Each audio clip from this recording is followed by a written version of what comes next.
8 वर्ष की उम्र से तो ब्राह्मण का जनेऊ हो जाना ही चाहिए। 16 वर्ष की उम्र में ब्राह्मण का एक बार पूरा का पूरा मुंडन जरूर हो, इसी ग्रंथ में लिखा हुआ है। चुटिया गोमुखी रखा करके पूरा बिल्कुल एकदम मुंडन 16 साल की उम्र में हो जावे।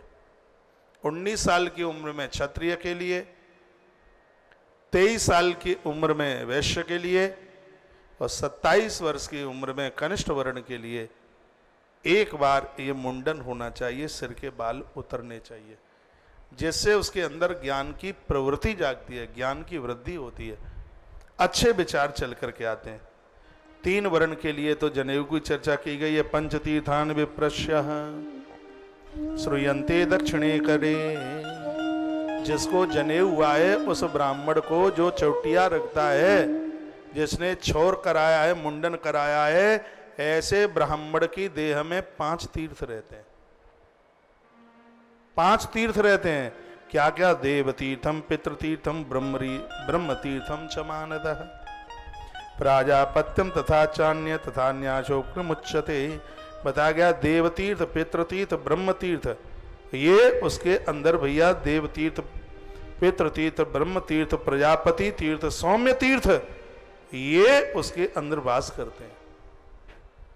ऐसा ब्राह्मण हमारे पूर्वजों का तर्पण कर दे, भैया तृप्त हो जाते हैं पूर्वज। ऐसा ब्राह्मण श्राद्ध में भोजन करके चला जावे, भैया तृप्त हो जाते हैं पुरखे। इसमें यह निवेदन किया गया है, जो ब्राह्मण पूजा से पहले 3 बार आचमन करता है, क्या सुंदर बात। ये लग रहा है कि कथा तो कितने घंटे की हो जाए, ये कहकर मैं इतना प्रफुल्लित हो गया हूँ, आनंद आ गया है। इसमें लिखा है ब्राह्मण प्रसन्न चित्त होकर सुचिता मियात आचमनतः, प्रसन्न होकर जब वो 4 बार आचमन कर लेता है। पहली बार आचमन किया, इसमें 4 बार का लिखा है, हम तो 3 ही बार समझ रहे थे अभी तक, इसमें 4 बार का लिखा है। का जब पहली बार आचमन करता है तो यजुर्वेद उसके अंदर बैठता है। दूसरी बार आचमन करता है, फिर उसके अंदर ऋग्वेद, फिर सामवेद, अथर्ववेद, चारों वेद उस ब्राह्मण के अंतर्गत आके बैठ जाते हैं। लेकिन इसमें यह भी लिखा है 3 बार आचमन, जब चौथी बार वो हाथ धोता है, वो स्मृति में लिखा है 3 बार आचमन करता है तो 3 वेद, वेदत्रयी आके विराजित हो जाती है। और आचमन करने के बाद जब वो हाथ धोता है, उस समय चौथा अथर्ववेद उसके अंदर आकर के बैठ जाता है। इसमें वर्णन किया गया ऐसा ब्राह्मण जो पूजा से पहले आचमन करता है, साक्षात उस ब्राह्मण के ब्रह्मत्व के अंदर स्वयं माता गंगा आके विराजित हो जाती है। इसमें वर्णन है मातु गंगा का दर्शन, और संध्या करने वाला ब्राह्मण जो 3 बार आचमन करता है गंगा जी का, दोनों का दर्शन भैया एक बराबर है। इसमें वर्णन, ये तो हमें तो पता ही नहीं था अभी तक। पितृणाम तर्पणम कार्यम का ऐसा ब्राह्मण हमारे पूर्वजों के लिए श्राद्ध तर्पण कर दे तो बहुत बड़ी बात हो गई। सिर्फ उस ब्राह्मण का दर्शन करके पुरखे तृप्त हो जाते हैं। ये आचमन करने की इतनी बड़ी महिमा है।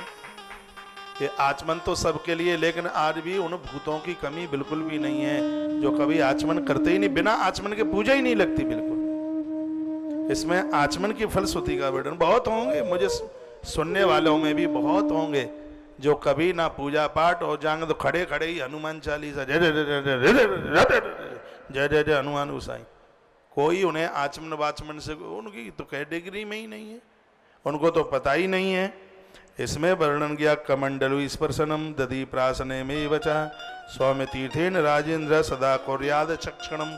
संध्या करने वाले ब्राह्मण के कमंडलू से और वह किसी प्यासे को पानी पिला दे तो वह पानी नहीं है भैया, उसका प्रभाव दही के बराबर है, दधी के बराबर है। ऐसा ब्राह्मण जल पिला दे आपको, संध्या बंदन करने वाला, 3 बार आचमन करने वाला, जो पानी उसने पिलाया है, पानी भी दही का रूप धारण कर लेता है। दूध से भी दही प्रभावशाली है।